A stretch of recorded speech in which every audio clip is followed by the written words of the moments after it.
Hello అండి, welcome to మావి చిగురు స్టోరీస్. ఈరోజు కథ వెన్నెంటి వచ్చే వెన్నెల. ఈ కథ మీకు నచ్చితే లైక్ చేయటం మర్చిపోకండి. మీకు ఎలా అనిపించిందో కామెంట్ చేసి చెప్పండి. ఈ ఛానల్ని కొత్తగా చూసేవారు మరిన్ని మంచి కథల కోసం సబ్స్క్రైబ్ చేసి బెల్ ఐకాన్ ఆన్ చేయండి. అప్పుడు ఏ కొత్త వీడియో పెట్టినా మీ దాకా వస్తుంది. ఇక కథ మొదలు పెడదాం. ఉన్నట్లుండి ఒకనాడు మా ఇంటికి పెద్ద మామయ్య వచ్చేవాడు. పౌర్ణమి నాటి పెద్ద చందమామలాగా వచ్చినట్లుగా ఇంకా సంబరమే సంబరం. కొబ్బరి చెట్లలో సగమంత ఎత్తుకి ఎగరవేసి పట్టుకునేవాడు. అప్పుడంటే ఎగరవేయటానికి వీలైన వయసులో నేనున్నప్పుడు. మా ఇంట్లో ఫ్యాన్లు లేవు, కరెంటు దీపాలు కూడా లేవు. ఎక్కడో కలకత్తా, చెన్నపట్నం లాంటి ఊళ్ళల్లో ఉండేవో ఏమో తెలీదు. మా ఊరు లాంటి ఊళ్ళల్లో మాత్రం లేవు. మామయ్య చావడిలో గాలికెదురుగా పడక కుర్చీలో కూర్చునేవాడు.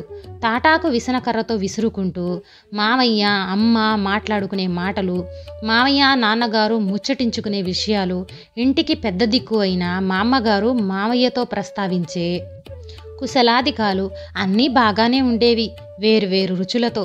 మా అమ్మగారి మాట, ఇదిగో శ్రీరామ్మూర్తి, ఈసారి మాత్రం అమ్మాయినే కనాలి, మా బాబ్జీకి తగినట్లుగా ఉండాలి సుమా. అప్పటికి మా బాబ్జీకి ఏణ్ణర్థం వయస్సు. అన్నం గిన్నె పప్పు గిన్నె వాడికి ఎదురుగా తెచ్చి పెడితేనే అన్నం తినేది. గిన్నె గిన్నె డబ్బా డబ్బా అనేది వాడి నినాదం. డబ్బాలో నుంచి బిస్కెట్లు చాక్లెట్లు ఇస్తే పనికిరాదు, ఆ డబ్బా పళంగా చేతికిచ్చేయాలి. డబ్బా డబ్బా అంటే అది అర్థం. ఆ బాబ్జీకి కావలసిన పెళ్ళాం కోసం ఆ బేరాలు. మామయ్య రావటం, మమ్మల్ని తీసుకెళ్ళేందుకే. ఆ రోజుల్లో ఆహా ఏమి వైభోగం. తాతగారు మామయ్యో వచ్చి తీసుకెళ్లేవారు, మళ్ళీ నాన్నగారు వచ్చి తీసుకొచ్చేవారు.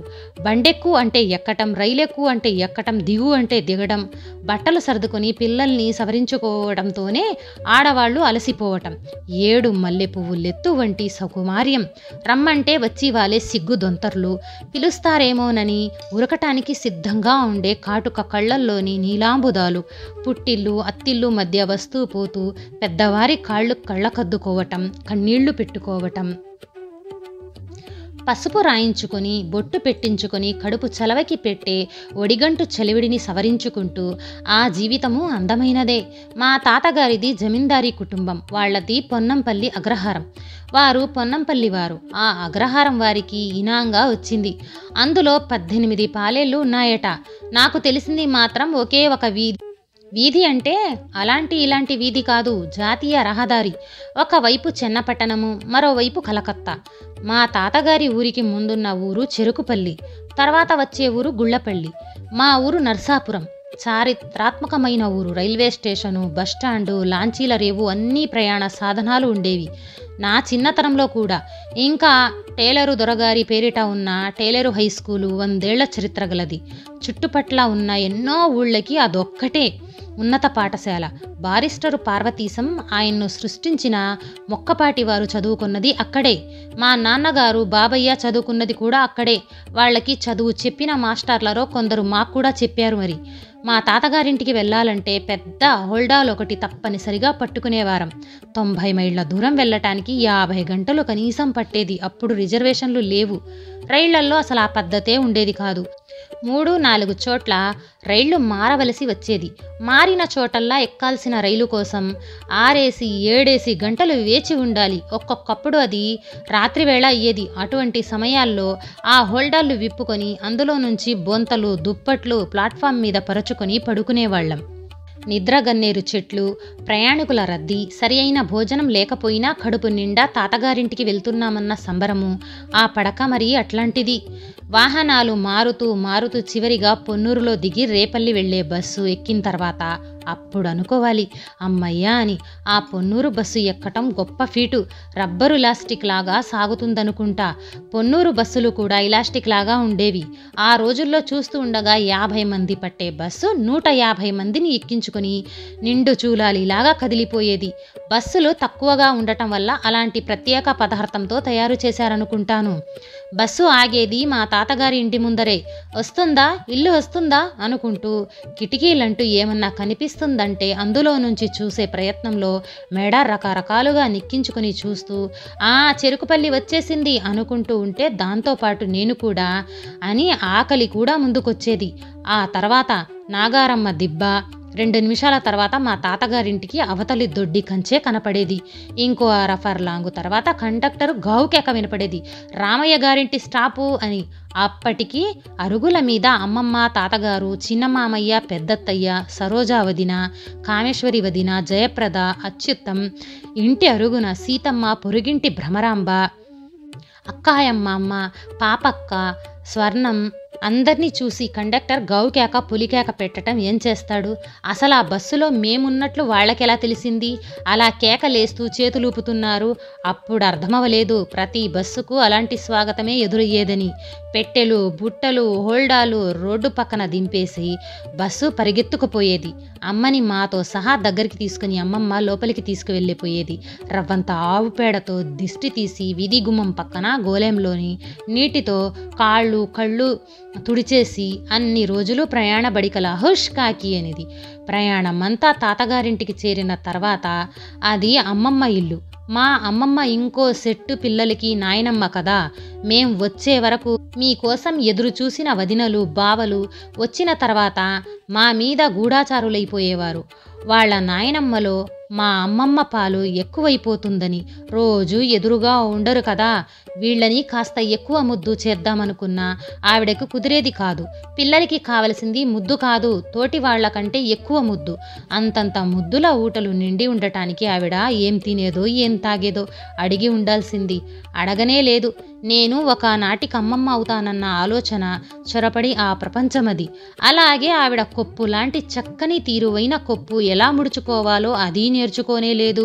ప్రతి పూట ఏదో ఒక ప్రత్యేక వంటకంతో భోజనం. ఇది వీళ్ళకిష్టం, అది వాళ్ళకిష్టం అంటూ ప్రతిరోజు విందు భోజనాలే. మా తాతగారికి పెద్ద పిలక ఉండేది. ఆయన భోజనానంతరం పడక కుర్చీలో కూర్చొని విశ్రాంతి తీసుకున్నంతసేపు ఆ పిలక మా చేతుల్లోనే ఉండేది. దాన్నొదిలేసి నా కాళ్ళు పెడితే మంచి కథ చెబుతాను అనేవారు. ఒక్కళ్ళో ఇద్దరో పడితే అందరూ కథ వినొచ్చు కదా అనుకుంటూ ఆ ఒక్కళ్ళో ఇద్దరో ఎవడో తేలక పోట్లాటకు దిగేవాళ్ళం. ఈ సందడిలో చిన్మయంగా బాదాం ఆకులతో విస్తళ్ళు కుడుతూ మా తాతమ్మ ఎప్పుడూ కర్ర పట్టుకుని తిరిగినా చాలా చురుకైనది. ఆ కర్రతో కొమ్మలు కిందికి వంచి బాదామాకులు కోసేది. అన్నీ దొంతరులుగా పేర్చి పక్కన పెట్టుకుని ఒక్కొక్కటే చేర్చుకుంటూ ఎక్కడా లొచ్చులు లొసుగులు లేని వలయాలుగా పెద్ద పెద్ద విస్తళ్ళు కుట్టేది. ఈనెల్ని సన్నగా చీల్చి మహా నేర్పుగా ఆకుల్ని కలుపుతూ చిన్న చిన్నగా కుట్లు వేస్తూ బ్రహ్మాండమైన కళాఖండాల వంటి విస్తళ్ళని తయారు చేసేది. పచ్చి వాసన పోని ఆ విస్తళ్లలో ఏం తిన్నా మహారుచిగా ఉండేది. లేత తాటి ముంజలు, పేలపిండి, కొత్త అటుకులు వేసవి ప్రత్యేకతలు. ఇంటి ముంగిట ఉన్న బాదాం చెట్టు చుట్టూ పరుగులు పెడుతూ కాయలు ఏరుకొని వాటిని బద్దలు కొట్టి పప్పులు తినటం. వీధి గుమ్మంలోని పొన్న చెట్టు, రాల్చు అంటే రాల్చే పొన్న పువ్వులు ఏరుకుంటున్నామనుకుని ఆ చెట్టుకి చేసే ప్రదక్షిణలు, పొద్దున సాయంత్రం గిలకబావి చుట్టూ చేరి జీతగాళ్లు కడవలతో తోడిపోస్తుంటే గంతులేస్తూ చేసే స్థాన పర్వాలు, మా తాతామహులు ఇంటి అనుభూతులు అజరామరాలు. వెనక్కి తిరిగితే వెన్నంటి వస్తువు కనబడతాయి. ఎండల్లో తిరగొద్దు అనే మాట చెవుల్లో పడేది. ఆ విధంగా అయినా దాని అర్థం ఏమని అనుకునేవాళ్లమో ఎంత ఆలోచించినా జ్ఞాపకం రావటం లేదు. ఎండ ఉన్నంతసేపు ఇంట్లో మాత్రం ఉండేవాళ్లం కాము. చింత చెట్లు కిందనో, ఎడ్లని విప్పినదీసిన బండ్ల కిందనో, రావి చెట్టు కింద రావి ఆకులు చుట్టి చేసిన బూరలు ఊదుతోనో మధ్యాహ్నాలు నిమిషంలో గడిచిపోయేవి. రోజంతా ఆడుకున్న చింత చెట్లు, గడ్డివాములు, తాటితోపులు చీకటి పడుతూ ఉంటే రాక్షసుల్లాగా తయారయ్యేవి. జుట్టు విరబోసుకుని కథల్లో విన్న దయ్యాల్లాగా చేతులూపుతూ భయపెట్టేవి. అప్పుడు మాకు పిన్ని రాక్షసురాలయ్యేది. బ్రహ్మాండమైన కథలు కళ్లకు కట్టినట్లుగా, సినిమాలు చూస్తున్నట్లుగానే చెప్పేది. దుష్ట మాంత్రికుల బారి నుండి రాజకుమార్తెల్ని, ఎక్కడి నుంచో మహావీరులైన రాజపురుషులు గుర్రాల మీద వచ్చి కాపాడటం, ఎవరో గొప్ప తపస్వి దయ్యాన్ని శాప విముక్తుల్ని చేయటం మహా ఉత్కంఠంతో వినేవాళ్లం.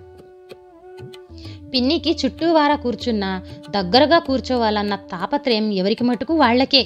కథ వినాలనో లేక భయం మూలంగానో పూర్తిగా నిద్రతో కళ్ళు మూతలు పడేంత వరకు ఆ కథా కాలక్షేపం సాగుతూనే ఉండేది. అసలు సంగతి చెప్పనే లేదు. మా పిన్ని కథల్లో బోలెడు పాటలుండేవి. పాటలు పాడుతూ మా చేత పాడిస్తూ ఆమె చెప్పిన కథలు జ్ఞాపకం లేవు, కానీ ఆ తీపి జ్ఞాపకాలు మాత్రం గడిచిన కాలాన్ని చెరిపివేస్తూ అలాగూ ఉన్నాయి. అంత తీపిగాను. మా పిన్ని పేరు చిన్నమ్మ. ఎలా గడిచాయో తెలియకుండా రోజులు గడిచిపోయి మళ్ళీ మా ఊరు వెళ్ళే రోజు వచ్చేసింది. ఆ రోజు చాలా విషయాలు గుణించి వారాలు వజ్యాలు అన్నీ చూసి నిశ్చయించిన తర్వాత పొద్దున్నే మా అమ్మమ్మ మా అందరికీ తలంట్లు పోసేది. సున్నిపిండితో కాలి మడమల చుట్టూ తోమి తృప్తిగా లేక కుంకుడుకాయ పిప్పితో మళ్ళీ తోమి, పిల్లలంటే ఎంత మమత, అదొక పెద్ద అదృష్టం. మళ్ళీ ఎన్నాళ్లకో ఆ భాగ్యం అన్నట్లు ఆనాటి ఉదయం నుంచి అడపా దడపా వర్షిస్తూనే ఉండేవి మా అమ్మమ్మ పెద్ద పెద్ద కళ్ళు.